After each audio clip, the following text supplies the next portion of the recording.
thank you for being here, and thank you for having me, especially you organizers that gave me this opportunity, and also you who are participating on this amazing event that is J4K. I really enjoy to be here, all the sessions, all the time. So thank you again, you all. Let me switch to my screen. And today we are going to talk about native images with Java, of course, and how we can make our applications up to 6 times faster just by using native images. My name is Moraes. I'm a developer advocate here in Red Hat. I'm based in Brazil, São Paulo, and I'm really happy to be with you all today. Before starting talking about all those concepts about native images, let me show you how we can make one piece of code up to 6 times faster. And let's hope that the demo just works, okay? So I have here a very simple application. I'm using Quarkus, but we are not talking about Quarkus today. We really will talk about native images. But I have here just a very simple JOX-RS application here using hello and hello rest easy and so on. So no complications at all. Let me run this application just using a JVM. So I will use the Quarkus dev here, the developer mode of Quarkus, and let's see how much time it takes to bootstrap the application. Okay, my machine is a little lazy, it's a little slow because I'm running camera, sound, and so on, but that's fine. So 4 seconds, okay? If my machine was just free right now, it would take around 1.5 seconds, something like that. Okay, but 4 seconds is not that bad.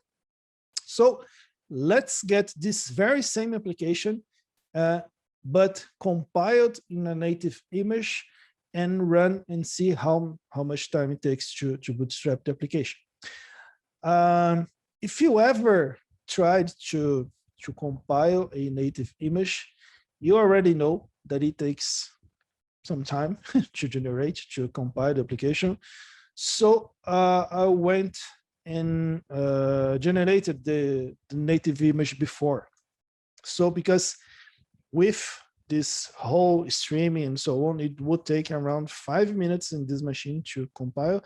So I let it already compiled. So if I go here to my target folder, I have here my application runner here, Quarkus, code with Quarkus runner. So it's the same application.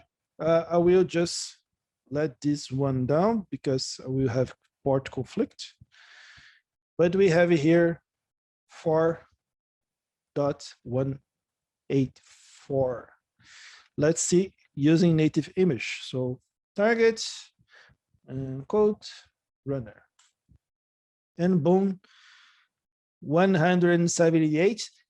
If my machine was completely free, it would run in about 17 milliseconds, 20 milliseconds at the maximum.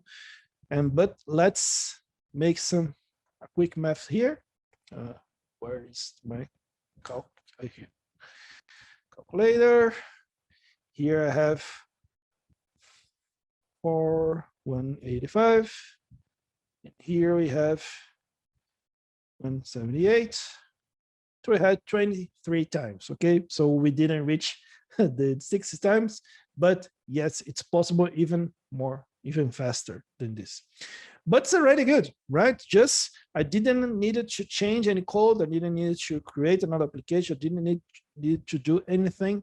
Just by compiling the application using native image, it is running in 23 times faster, okay? So sorry, I didn't reach the 6th time, but because the streaming part. Okay, so just one alert before starting here. This is not a GraalVM talk, okay? I'm not gonna talk a lot about GraalVM here. If you would like to hear talk about GraalVM, check this one, okay? So you can scan, you can go ahead in my Twitter, after this talk and check the slides that I will publish there. But this other one, it's a GraalVM talk. This talk today is not about GraalVM, okay? Another thing that I need to say is that when I was creating this talk, I asked a question in all my social media, asking people, what's your biggest challenge? What your biggest question related to native image? And I got a lot of answers, some in Portuguese, some in English. So I would like to thank you, everyone, because this talk was made to answer those questions, okay? So if you are one of those people who send me your question, thank you very much. Okay, so a little bit of context. And yes, we are not gonna talk about GraalVM, but just to give you a context, here we have a kind of schema of how the source code of GraalVM is organized. So we have today around 3,064,040,000 lines of code. And here is how it's split. So language 1,700, here the core, here the compiler. So a lot of modules, and we will not cover this today. But the native image part, it's something around here between compiler and Substrate VM. We have a guy called Native Image Builder. So the Native Image Builder, it's the main actor here today in our session, okay? All right, so let's get started. First, what is a native image? It's a technology that uses ahead of time compilation to create a standalone executable. Okay, so basically that application that I just showed you in the beginning of the session was a native image. So it's a standalone executable.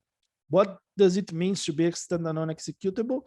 That I can grab this executable and run in another, in my case, MacBook, without having a Java virtual machine, and it will just works. Okay, so that's what is a native image. How a native image is generated? So, of course, using the native image builder, the builder that builds native images. It performs a static analysis over all classes inside a Java project, okay, and its dependencies. And all the methods and libraries used in the runtime are mapped, and it will compile your code using ahead of time compilation to generate a native executable for a specific operating system and architecture. Okay, so if you will use, for example, a Linux, a CentOS, for example, using a AMD processor, your native image will be compatible with a CentOS and AMD processor. So this architecture and operating system is very important because it will determine the compatibility of your native image. What is embedded in a native image? Application classes, classes dependencies, classes of runtime libraries, and static code native from JDK. Why? And the next question we will answer what I was about to say.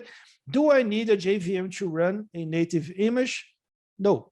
Okay, so we just don't need a JVM to run a native image. But how it works? Why I don't need a JVM? Because a native image has a runtime system called Substrate VM.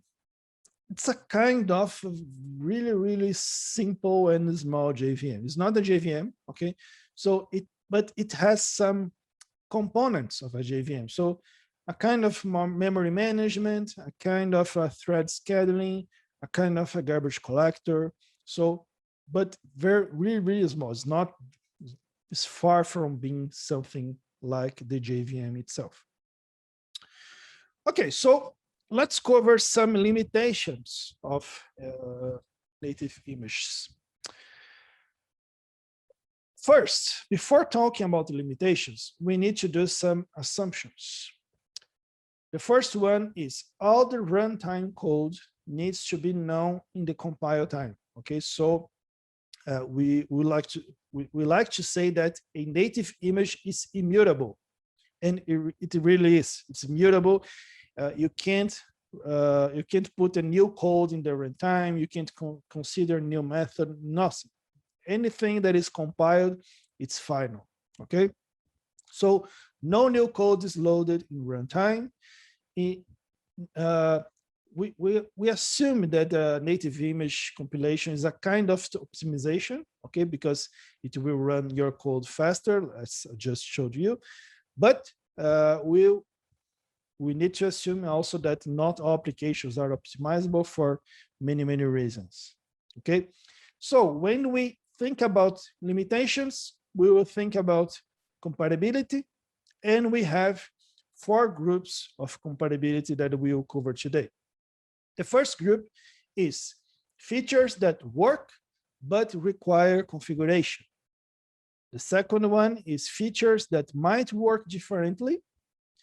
The third one is features that don't work. And the fourth is the rest, okay, things that just work. So we will cover the 1, 2, and 3 today, because what works, it works. Okay, so we'll cover details, features that require configuration, that might work differently, and things that just don't work. So first, features that work but require configuration. First, dynamic class loading. So if you use dynamic class loading, something like this, okay, for name my class, this class here needs to be in a configuration file, okay? And if the class isn't available while you are compiling the application, you will throw a class not found exception.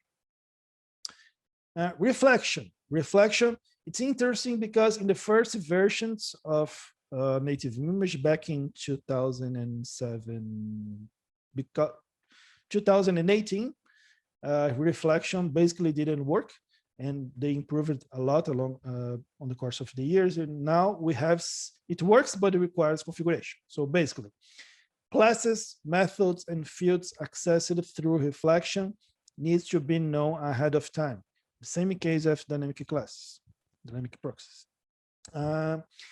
The native image builder will map those elements using the calls of the reflection API. So basically it will monitor all the calls made by the reflection API. If the analysis fails, guess what? The elements needs to be informed also in a configuration file.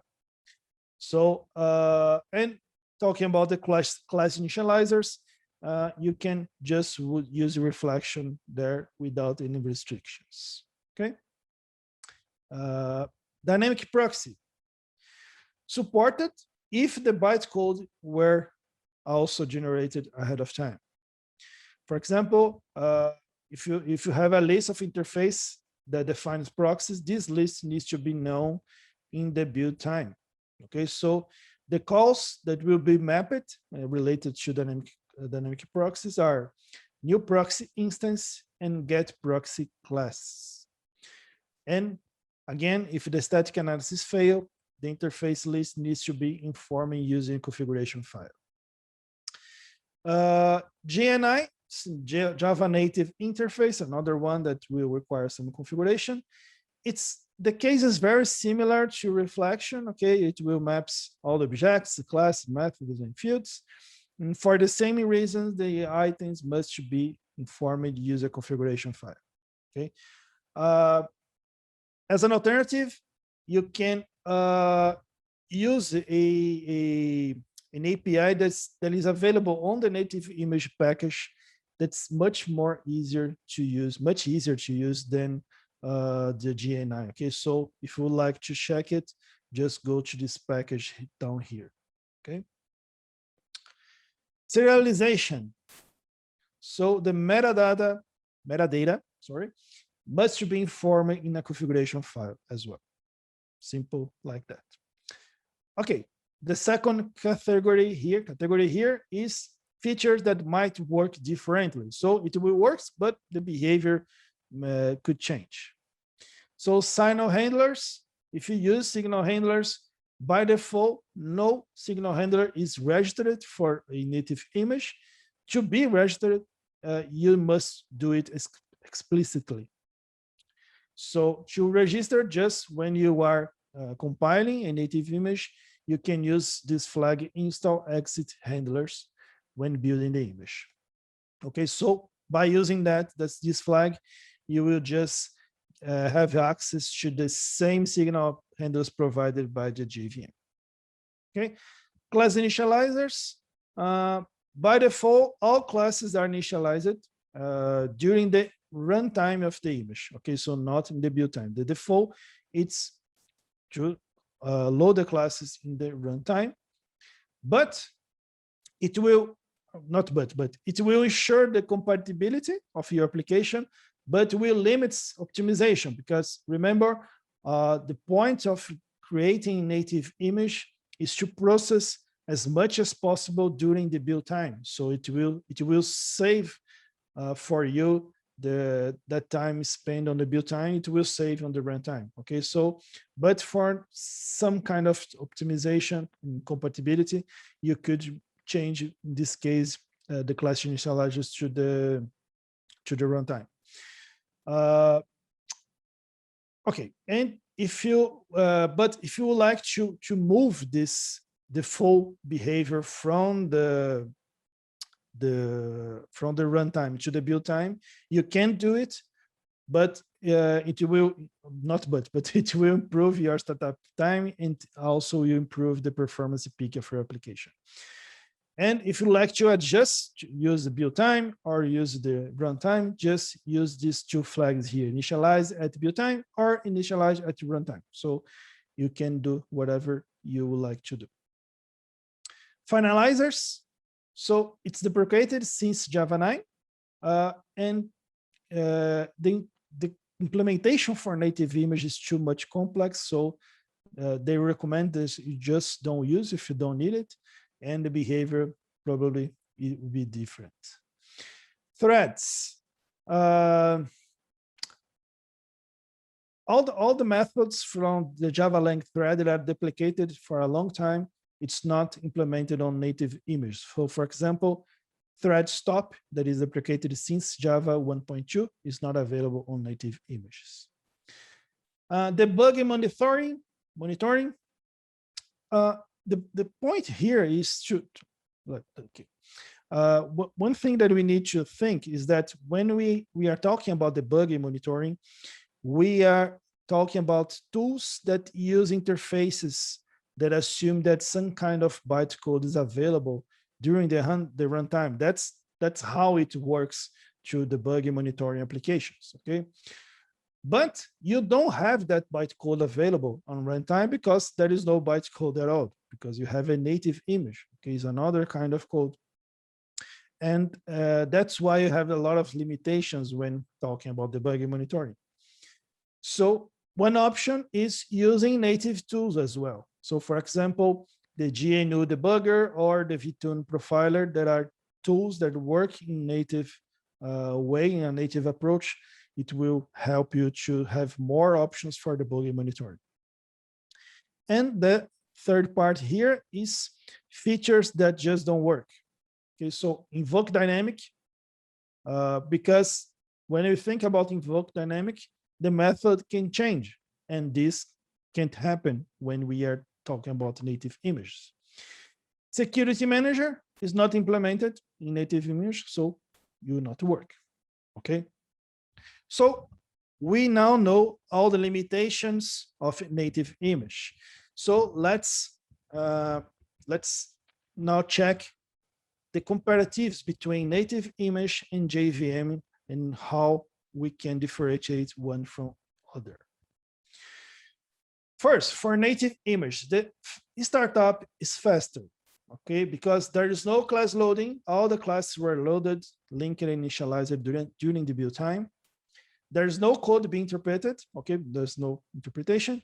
There's no just-in-time compilation because there is no interpretation.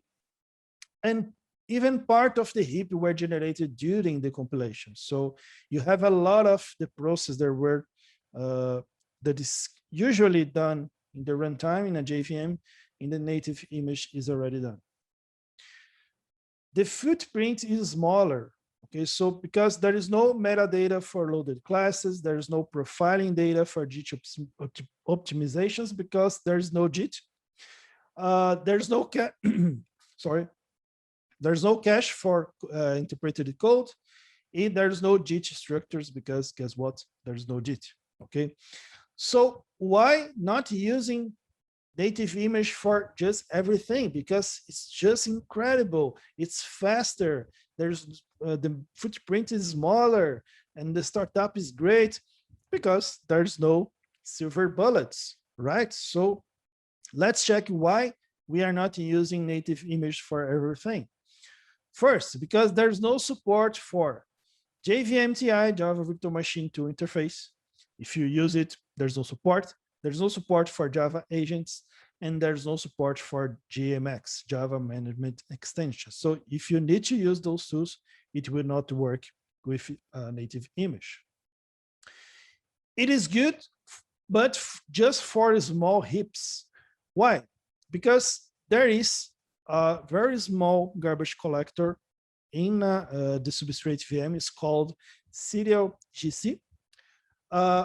It's very limited because if your heap is too big, it will just freeze your application just to perform the garbage collection. So it's not worth it to use it if you have a very big heap. Okay, so it just works well for small heaps. There is no runtime optimization.